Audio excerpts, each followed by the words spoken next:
the Scruffy episode. Oh my Last time we talked about favorite things Prehistoric animals. that are dead. Okay, that's Today we're going to talk about favorite things that are not dead. Yeah, my favorite animals. And look, I said by me, but presented by me and Dad. So I credited you this time. This is the first time you've ever been credited on the podcast. So today, James's favorite animals that you could meet. Yeah. Also, Not M-E-A-T. Don't meet them. The first Meet one's them, poisonous. Do not meet this one in either form of meat. Also, apparently everyone says this. I guess it's a thing. These are my opinions, so you can disagree with them. Okay. And this I'll do isn't my the best to all disagree. be-all. I don't know. Everyone does this. This is a what? Like everyone has like this opinion disclaimer. where Oh, it's like, fine. It's his favorite animals. Obviously, it's his opinion. Everybody move on. Yeah, well, everyone does that. Like it's like something you have to do, or like the FBI is gonna. Because when you're saying it's opinion, then you can your ability to speak freely opens up significantly. You aren't like Seems a little obvious, but okay. yeah Anyway, I mean the only animals we only like are humans and domestic cats. So yeah cats are mean. They're But evil. you can even like them. I put it in text, so obviously it's true. You can be mean and evil. You can like cats. All right, so first up we have my favorite amphibian, the emperor newt. The emperor newt. Well, actually, it's a little funny. So technically, they said this is supposed to be a Himalayan newt, but here's the thing: the emperor newt used to be included within the species of Himalayan newt until they realized it was separate. So this you might as well say this is an emperor newt, because So they met Bob, uh-huh. and then they met Chuck. Yeah. And they called him Bob, and he kept saying Chuck. It's Chuck. Yeah. It doesn't even start with the same letter. And then they went back to Bob and said, "Oh, hey, Chuck," and he was like, "Bob, I'm Bob." Yeah, Chuck so- lives down the Anyway, swamp. So we're talking about the emperor newt, even though the Himalayan newt's like practically identical. Anyway, so this is since it's a salamander, it's in order Amphibia, which is class Amphibia. So amphibious. Did I forget to switch all these? And tell me, what does amphibious mean? Can live in water, always lives in water, breathes like water, part doesn't water, breathe part land. Part water, part land. Also- so it doesn't breathe water. I forgot to Has switch to come it. up. All right, this is funny. I forgot to switch out all the clades with order because dinosaurs are weird and tend to not be in an order because like They're all taxonomic- mixed up, no order. But so whenever my PowerPoint says clade, you can say that's an order. Say I'm order. sorry, I messed It's like it Bob up. and Chuck, But except really. technically, orders are a type of clade, so technically it's not wrong. Because this all Bob these or are Chuck? clades. It's the emperor newt. This is the Emperor Newt Bob. Emperor Bob. So they can get up to 8 inches long in real life, so a little smaller than this. This Not much. They're smaller. Yeah. Trust me, they're smaller than that. Like they're a lot skinnier and stuff. Oh, skinnier. They don't eat as well. They're in also family Salamanderidae. It's a salamander. Yes. Okay. So I'll say this now. Newts are simply a subfamily of salamanders that are highly aquatic and have rough skin. It's easier to see on the image if you can see that. Not the plush if you can see that. If you can't see either because you're just listening, look it up or just they have take rough our word skin. for it. They have rough skin. They have rough skin. In the real one, these bumps are actually little bumps. They need to exfoliate. And this these big orange spots are actually bumps. They're not just Nice. So this guy lives in southern and central China, specifically Yunnan province, in parts of Yunnan province in China. We don't know where Chuck lives. Well, yeah, if he would be the Himalayan newt, he would live in the Himalayas. Oh, he lives in the Himalayas. No, this guy lives in China because this is the Emperor newt. This guy lives in China. The Emperor newt. Okay, anyway. Emperor Newt. Diet insectivores, but also just any small, snails, things like that, like all the little tiny Little teeny edible things. Bug things, yeah. And then its habitat is rainforests, lakes, rivers, and mountains. Obviously, because it needs water. It is an amphibian. They breathe through their skin, and it has to stay moist, or else they would dry out and die. Ew. Yeah, so That would they be need sad. water. Anyway, so Water. yes, this guy is toxic, so don't eat him. It's poisonous. He can't inject you with venom. So amphibious, he has to have water, but he can't breathe water. well, they have to they live near water. They have to have quantities of water. He couldn't just live out in the desert. Well, Okay, because this guy couldn't. But just if something's amphibious, that just means it can go in the like an Oh, it amphibious. can't. Does it Think about have an to? amphibious car. Okay. No. Yes! No. That's no. what the word This is means. not a car. This No, is but not a we're talking about the ward amphibious. Okay, they don't require a certain amount of moisture. Just I thought their skin would dry out. You mean or something. amphibians? Yes. Yes, amphibians need a certain amount of moisture, but there's Right. different types. Like toads, they don't need as much moisture. Okay. Or like desert rain frogs live in the desert and get their like because they live on like a coastal desert. They get like dew and like water coming. So in amphibious off the doesn't ocean. have to mean half their time in the water and half their time on Well, land. amphibious does. Well, amphibious means they live time. Amphibians are amphibious. Amphibious is just a word to describe. Like hippos are amphibious. Yeah, they got to spend a lot of time in the water or they're sunburned. But this is an amphibian, which just also is amphibious. I don't think toads really count as amphibious. Why is this so hard for you to understand? I hope you all are understanding. We'll put the definition of amphibian, Amphibians are a group of animals. Okay. Amphibious is a term to describe things that spend part of their time in the water and part of their time on land. But so wouldn't that be all amphibians? No. Otherwise, why would they be called amphibians?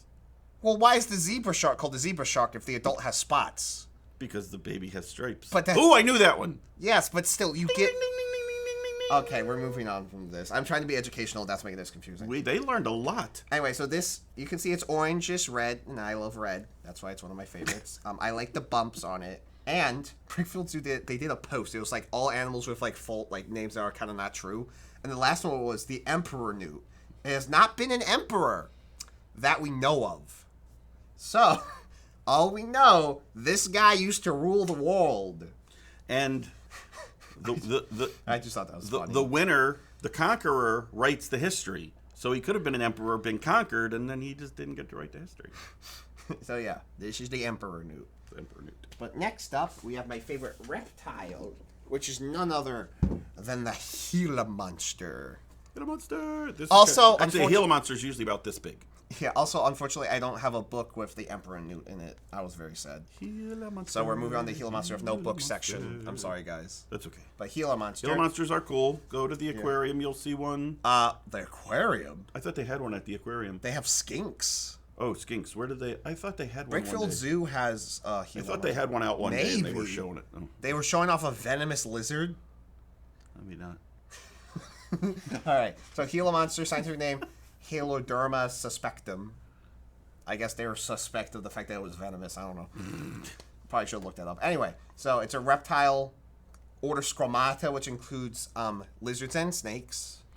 Lizards and snakes. And then family Lizards and snakes. Helodermatidae, which includes it and all the other beaded lizards, which are Oh interesting. yeah, beaded. If you look at them, they look Yeah. actually beaded, like somebody bejeweled. So there's Gila monsters, and then there's a bunch of beaded lizards. They all live in like Central America and southwestern U.S. This one specifically in the southwestern U.S. And this one lives in hot deserts, shrublands, and mountains. Though some other beaded lizards can even live in rainforests. But this is a desert guy. And then beaded lizard. They also are all venomous, but their venom is different. They don't inject you with it like normal, like a snake. They actually chew you with their like they chew on you with their bite, and the venom comes out of their teeth and then goes into just you. oozes in. Yeah. So they don't inject it. They They ooze just count on it oozing as they in. gnaw on you like a rawhide bone. Yeah. So anyway, but I mean, if you leave them alone, they're fine. Their length is 1'8" to 1'10". They're not huge. They weigh 1.21 to 1.76 pounds. They're not that big. Their diet is like small animals. They'll eat like eggs or maybe snakes or something. But like even roadrunners have been known to eat Gila monsters. So. Yeah, but roadrunners are crazy. My next Crazy Bird podcast about hunting, the roadrunner's going to be on it. Cool. Those things are weird. Anyway, so yeah, I like them. They're one of the only venomous lizards. They have a cool pattern. The Gila monster especially, with its like pink and black blotches. And when I was a kid, I used to call it a Gila monster because, you know, I was a kid. I didn't know that G sometimes just was like, nah. And then I learned it was Gila Monster, and I was very sad for a while, which I just think is funny because now I'm like, okay, it's Gila Monster, that's cool. But back then I was so sad and upset. I It was a like, thing. "No!" It was a thing. Yeah. Is So a sock monkey one of your favorite animals? no, because it's not a real animal. Yeah, don't insult him. Oh my god. It covers the ears. See no, hear no evil monkey. Sticking my fingers in its ears. Okay. So yeah, that's the Gila Monster. We do have a book. So this one, Oh, my old Great Big Book of it's Everything. the great big book of everything with My everything dad inside bought of me it. the actual Great Big Book of Everything from the TV show. I didn't bring it because it didn't have the animals I wanted. But this is our great big book of everything. Yeah, this was with my everything inside of it. See the world around you. This book's the perfect guide. In case you were wondering what the lyrics Gila were. Monster. There he is. Oh, there we go. Okay. Yes, they also do burrow. They live in holes in the ground. That's what they live in burrows. You can see this one here eating an egg. Yes, they live in deserts. Yeah, a bit of northern Mexico. Oh, they're oviparous. Wait, oviparous is laying eggs. Viviparous is when they like give birth, even though they're like they have an egg that hatches inside. Like sharks. Yeah, sharks are viviparous. Viviparous. So they live in eggs. But egg sacs Gila inside monsters the are egg. oviparous. So they lay So eggs. here's another bead lizard, Mexican bead lizard. You can see he's a lot more boring. I am kidding. He's perfectly fine. Yeah. So that's the Gila monster. And this, as always, is the great big book of everything. Animal, the definitive visual from guide. Smithsonian. From the Smithsonian, So that- published by DK. So Smithsonian, that's pretty reliable. It's a little old of a book, but it's still good. Most of the animals have not evolved beyond this book. Anyway, so next up we have my favorite fish.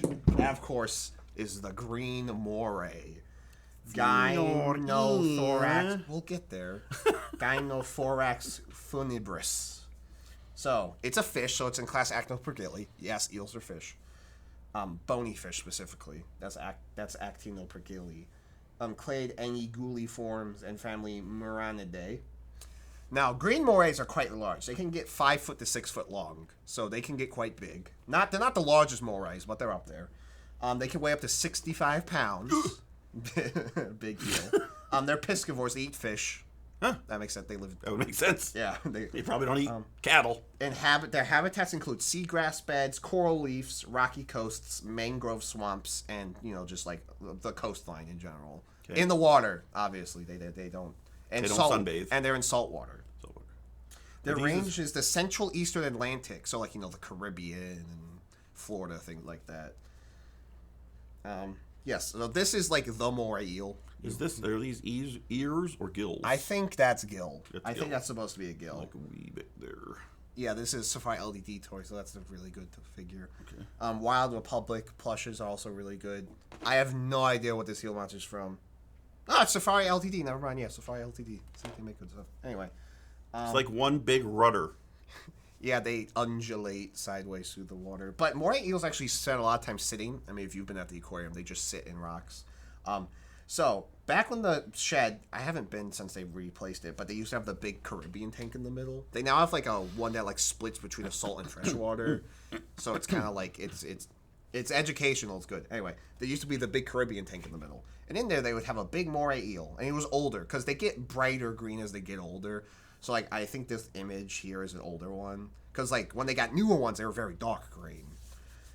I technically haven't looked this up, but I've seen it in real life, so I must be right. Anyway, yeah. And they had this one, he was my favorite. I loved seeing it every time. But then one time I went, and they had a young one instead of the old one. I was like, what happened? Did he die? I was so scared and sad. But then one day, we're walking through one of the other, like, just hallways of aquariums, and there was one with a bunch of all the old eels in it. I found him. So we now call that exhibit the Senior Eel Club. They apparently, whenever the eels get old, they take them all into this little tank, which they don't have to move around as much, so it's okay that's smaller. They really don't move, trust me. You can go stare at them for hours, and they will barely move. And if they do, they just kind of, like, float. And then there's one, like, rockfish or scorpion fish in there, like a big red fish that also sits around.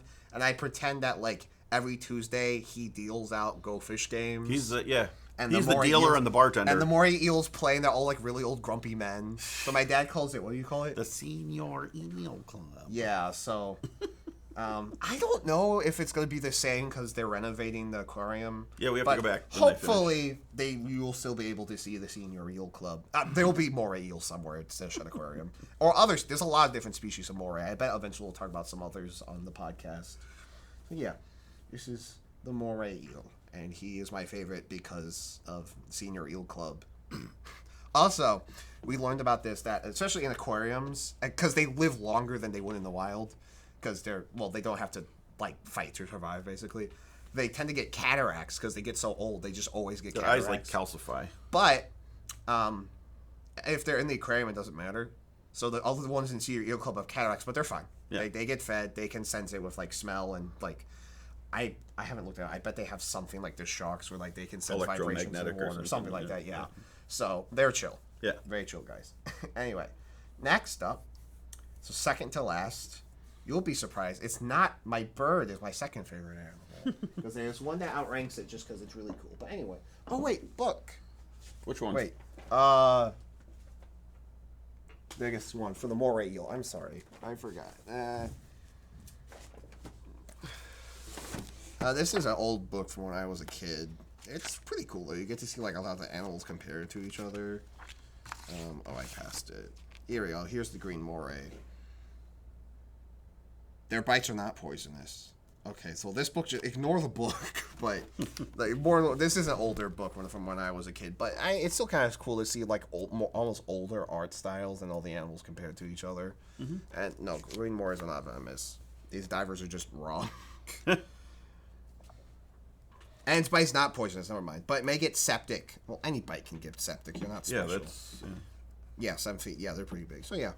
This is, I wouldn't really recommend this book for, like, necessarily deep education, but it's cool. It's also cool to see, like, a bunch of related animals next to each other, you know? See, like, groups of animals. Also, the cover's one of those, like, cool, like the tiger's running at you. Because I don't know if you can see this. Even if you do it like this. I have no idea if that's even working for them. Yeah. But, yeah. So, cool. Anyway, next to my second favorite bird. My favorite bird, my second favorite animal. Because even though birds are my favorite in general, there's just one mammal that I just really like. I don't know, he's just cool. Anyway, but this is the Andean cock of the rock. So, class Avis, clade Passeriformis, which is most songbirds, and then family Contignidae, which is just this group of weird South American birds. I don't really know how to describe it. They can get about to 1 foot 1 inch long in real life. They can weigh 9.3 ounces. They're frugivores mainly, so they mainly eat fruit. And they live in rainforests, mainly mountain rainforests, but also along rivers and stuff. And then they live in the Andes, which makes sense because it's the Andean cock of the rock, so it lives in the Andes. So a couple stories. The reason this is my favorite bird was because one day I was doing my first ever behind the scenes at the zoo. Because maybe it wasn't the first, it was one of the firsts, and I was like 99% sure I wanted to work with animals when I grew up, but I wasn't like 100% set. There's always a chance. But then at the end of this, he's like, do you want one of the females, which are the brown cocks of the rocks? The males are the bright orange one, which also orange is quite rare in nature, especially this bright orange, so that's interesting. I also love the little foofy head crests. Maybe I just like orange drawn and to red orange things. and red. Yeah. Anyway, no. Anyway, and then because one of the females was brave, he's like, maybe if you hold out this blue tray of blueberries, it might come down, and it did. And that was the moment where it really clicked for me. Like I'm holding this tray, and this amazing animal I never heard of before then. Well, I just learned a few months ago of cocks of the rocks in general. Prior to that moment, not a few months ago. No. But prior to that There's moment. actually two. The other's the Guaranian cock of the rock. Mm-hmm. One day I probably want a podcast section where I really go into the depths of the differences. But you can see color differences. The crests are different. Mm-hmm. Anyway, but so this is the Guaranian and this is the Andean. My favorite's the Andean. Mm-hmm. Anyway, but then that was the moment I knew. So now, I learned about it, and I told my friends, I'm like, yo, look at this cool bird with this funny name that rhymes. They're like, do you know what the first part of that name means? I'm like, no. That was a very sad day. Anyway, but yeah, also, you may be like, these are really weird figures. Why do you have these? Well, I have a plush of the Guaranian, but I could never find the Andean cock of the rock anywhere. I'm on my trip to Costa Rica. Well, these guys live in the Andes in South America. and I'm at this big store. We stopped at this big store for shopping because everyone wanted to go shopping. And I'm looking around. I see all these. I'm collecting birds I want to take home for the podcast. And then I see the guanine. I'm like, oh, that's cool. And then I see it. The Andean cock of the rock thing. I freaked out. Like, I was, like, over the moon. So, yes, I finally have a figure of the Andean cock of the rock. And even though I had a guanine already, I got another guanine just to, like, physically compare them as in the same medium. So it's really easy to tell the difference. But I bet one day I'll maybe do, like, a similar animals podcast that will feature this, and we'll do a deeper comparison. But, yeah. Or maybe gay animals, because these guys actually exhibit homosexuality in the wild. Very interesting. As do penguins. All I have to say is, if you see them, you won't be surprised. I'm not being mean. It's just you're not surprised. It kind of fits. They're very flamboyant birds. They're flamboyant. Anyway, but the last animal is not a bird, even though birds are my favorite in general. This is the pronghorn, specifically the American pronghorn, which is the general. There's a couple subspecies, but the pronghorn in general. Le pronghorn. So, what do you think that is at the pronghorn? Pronghorn?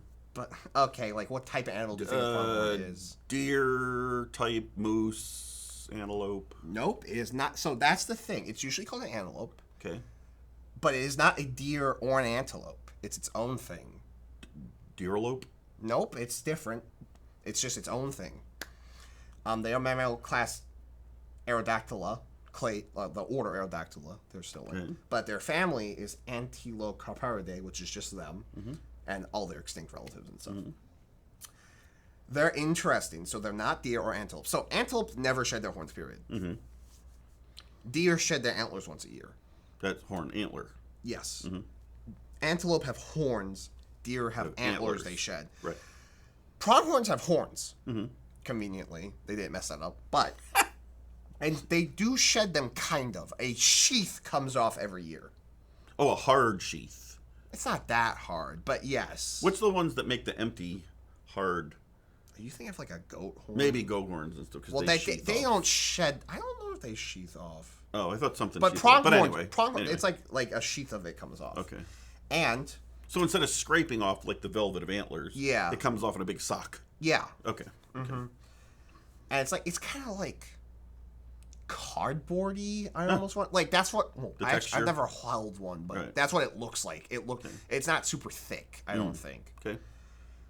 I don't know. Maybe I need to actually see one. Maybe it is thicker. I don't know. Anyway, but yeah, so it comes off in a sheath, and also very interesting. They have this unique color palette. I think it looks cool.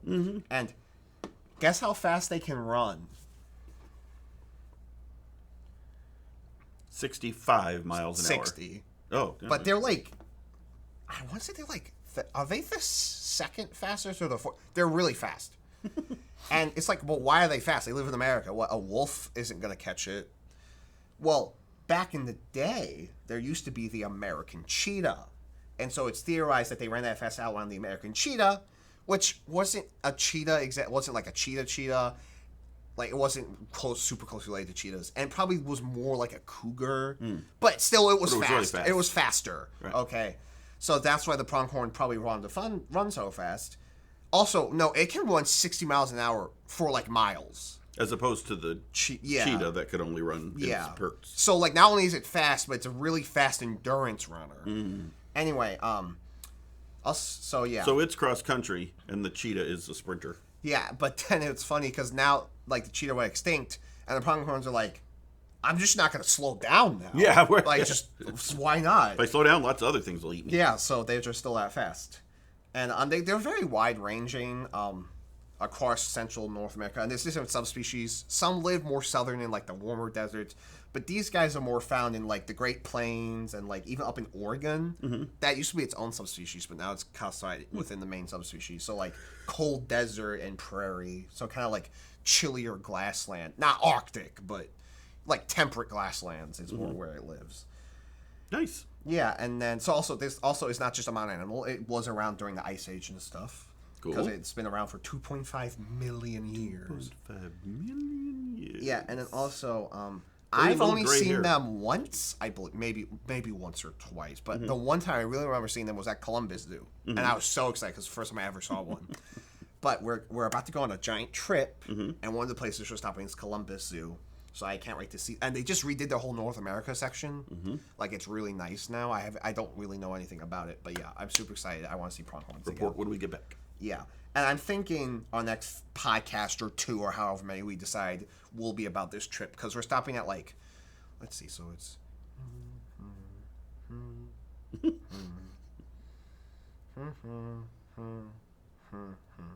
like 9 animal institutions and 3, maybe 4 museums. Like, maybe. We're debating the Indianapolis Children's Museum, because they have some cool fossils, but it's $35 a person. Like, dear Lord. Anyway, so yes. So, books. Let's go through the books for both the... I can't remember the books, guys. I'm sorry. one? But get both of the big black ones out, because I forgot to do the Cock of the Rock, too. I'm sorry. I like using the books, but I just forget. But you guys are familiar with this book. We've used it a lot on the podcast. Yeah. If you're not, Link's animal education books, they're really cool. This is, like, the more condensed version. They have, like, bigger, like, encyclopedia sets, but those are expensive. This was, like, expensive, too. But if you're really into it, it's definitely worth it. Anyway, also the Andean cock, or one of the cocks of rocks, is even on the back cover. You can see his big, round, juicy eyeball. That's a reference to a YouTuber I watched as a kid. Don't read too much into it. I'm not eating people's eyeballs. That Pteranodon was. I'm not. Where's Contigny today? Well, it is a passerine, so unless passerine also is back here. No, it's not. Okay.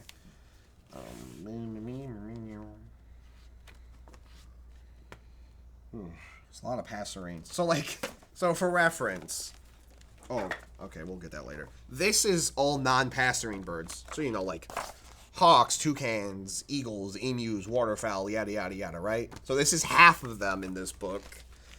And this is all birds. And then the other half is all passerines. And what does passerine mean? It's a group of birds, but it includes, like, most of the small songbirds. Oh, and okay. Stuff.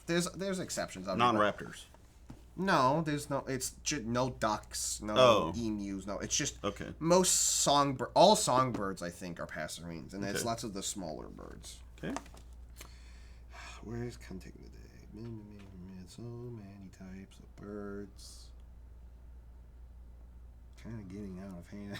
There's 10,000 species of bird, okay? I feel like it would be up here, but I could be wrong.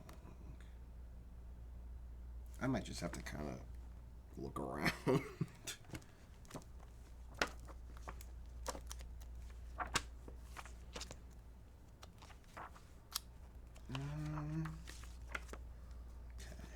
Okay, woodpeckers are not in that. And they're not parrots. So, okay, this is where the passive forms start.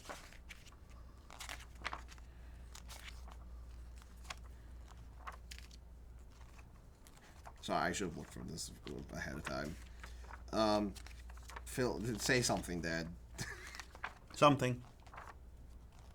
This is why you can't do podcasts by yourself. Oh, wait. I think we're getting close. The mannequin? I bet the mannequins are kind of related. Oh, there's the bellbird. They're all bellbird. We talked about bellbird. Isn't there an index? You're a genius. Of course, it's in the A's. Oh, Lord. Big index. Big A-N.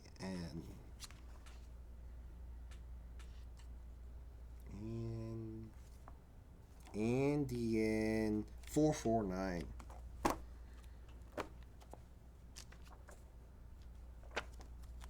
I was really close, man. Actually, I flipped over it. Okay, here we go. This is the Andean cock of the rock. There's actually 2 subspecies. There's the more reddish one and the more orange one. So these are, and you can see the females are brown, but they have that really cool crest, black and white feathers. And you can see the guardian. They have like these little they kind of remind me of a flapper with these little like flamboyant yellow things. And the female's actually kind of blackish brown. So yeah. And I just saw something that I didn't realize was in this book. Let me see. And then we'll do mammals. There's all the. Oh, this is just maps. It's Yeah. just. Yeah, so like what it also shows you like the country code. So like, so the birds have like the little country codes next to them, I think. Oh, so then Or if you scan this them. map has the country codes. And then also So there's then this you can country compare. codes used on Yeah. maps. There's also on this little thing comes with all their stuff. Yeah. Differences in nomenclature. Yeah, because they can't decide all the time. It's very complicated. Cool. I mean, what we were just talking about this salamander, how it used to be one salamander and now it's two salamanders. Yeah. If you're in the paleontology space and you're suffering through the whole Suchomimus debacle, I'm sorry. So, Suchomimus was named Suchomimus debacle. 2 months after Cristatosaurus. Cristatosaurus is very fragmentary. And now they're starting to wonder if they're the same thing. But even though Suchomimus is more famous, Cristatosaurus' name would take priority if they're the same, because it's older, even if it's by 2 months. So, Suchomimus would be synonymized with Cristatosaurus. Synonymous. And Suchomimus would no longer be valid. It would all be Cristatosaurus. And unfortunately, because we exist in the internet, everyone's whining and having a temper tantrum about it and freaking out, even though it's just a name. I mean, he did the same thing with Draco Rex, but that's not important. Draco Rex is the real name. No, it's not. It's gone. Okay, it's over. Stingy Moloch might come back, which also. Anyway, that's we plan to do a whole dinosaur nomenclature podcast. Actually, that's probably one of the sooner ones coming up. We will So call it Draco Rex is the name. and Podcast. okay, no, stop. Okay, I need the mammal book so we can talk about the pronghorn. Sorry, we went on a sidetrack, but. That's my whole job. I enjoy podcasts where they go on sidetracks. If you don't, why are you You're here? probably you probably wandered in here by accident. why are you not to be rude, but why are you here? What are you doing in my swamp? Hi, Steven. See, look, pronghorns have their own little section. Just pronghorn. There's no one else in it. Look at that. They're special. They are so special. Yeah. Compare that to the deer, which is its whole own family, and got all gots. It's got all the deer in it, and then there's the musk deer, which is its own family, and then So hope you all enjoyed. The next couple podcasts will most likely be on the trip. Yep. And then I have some other ones planned, like the Crazy Bird podcast I mentioned, Dinosaur Taxonomy. We might do one on the sloths, because I actually Sloths are cool. I have a figure of every sloth now, or a plush. And so, yeah, we'll do a sloth episode. And, yeah. Well, modern sloths. I have one prehistoric sloth. So we will mention giant ground sloths. But anyway, okay. All right. So I hope you all enjoyed my favorite animals. If you didn't, I'm sorry. But they're my favorite animals. You can make your own favorite animal podcast if you want. Come on our podcast and tell us about your favorite animals. Okay, I'm Andy. Anyway, bye. Ow.